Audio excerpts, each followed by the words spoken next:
আসসালামু আলাইকুম। আজকে হচ্ছে 2026 এসএসসি ব্যাচের যে পরীক্ষা, সামনে যে পরীক্ষা আসছে ওই ব্যাপারে আমরা ওদের দেওয়ার জন্য একটা ব্যবস্থা করছি যে সামনে ওদের পরীক্ষা ভালো হয়।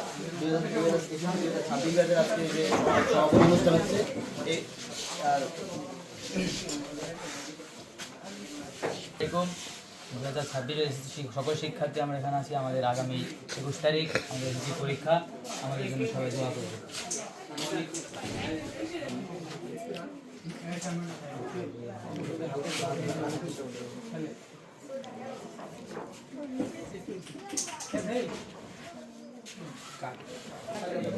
আসসালামু আলাইকুম। আমি রাকিবুল ইসলাম, দশম শ্রেণীর একজন ছাত্র।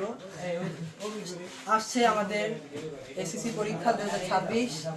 আমরা দিগনগর স্কুলের শিক্ষার্থী, আমরা সবাই এখানে আছি। আমাদের আজকে গোল্ডেন প্লাস কোচিং সেন্টার, আমাদের শিক্ষক ও পরিচালক মোহাম্মদ মনির হোসেন, আমাদের ভাই শিক্ষক, আমাদের স্যার, আমাদের গুরুজন, এমনকি আমাদের গার্জিয়ান, সে আমাদের বিগত 1 বছর যাবৎ, বিগত 1.5 বছর যাবৎ আমাদের ক্লাস পড়াইছেন এবং আমাদের কীভাবে কী করলে ভালো হবে, কী করলে আমাদের খারাপ হবে, কী করলে আমাদের জীবনে উন্নতি হবে, সেই দিকে আমাদের সবসময় তার ছিল, খেয়াল ছিল এবং আমাদের সবসময় বুঝাইছে কিভাবে তোমরা একজন ভালো মানুষ হতে পারবে। আমাদের এই যে আমরা পড়াশোনা করতেছি, আমাদের মূলত কাজ কি? আমাদের মূলত কাজ হচ্ছে মানুষকে শিক্ষা প্রদান করা এবং শেখা।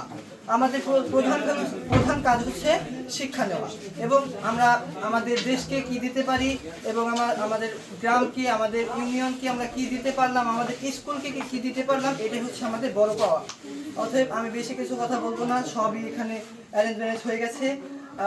একটাই কথা, কবি জীবনানন্দ দাশের কথা, আবার আসিব ফিরে ধান সিঁড়িতে নিরে এই বাংলায়। অতএব এই বিদায় আমাদের বিদায় না, এটা হচ্ছে আমাদের ক্ষণিকের বিদায়। এই বিদায়ের মাধ্যমে আমাদের ভাই, আমাদের শ্রদ্ধেয় ভাই আমাদের বিদায় দিতে পারবে, কিন্তু আমাদের সে মনের থেকে দূরে ফেলতে পারবে না। অতএব আমার একটাই চাওয়া যে আমরা সবাই পরীক্ষার্থী, আপনারা সবাই আমাদের জন্য দোয়া করবেন যাতে আমরা পরবর্তীতে ভালো রেজাল্ট করতে পারি। আমাদের স্কুলের, আমাদের এই গোল্ডেন প্লাস কোচিং সেন্টারের আমরা যাতে বিশ্বের দুয়ারে জ্ঞানের আলো জ্বালাতে পারি। সবাই আমাদের জন্য এই দোয়া করবেন, এই কামনা রেখে আমি আমার সংক্ষিপ্ত বক্তব্য শেষ করছি। আসসালামু আলাইকুম।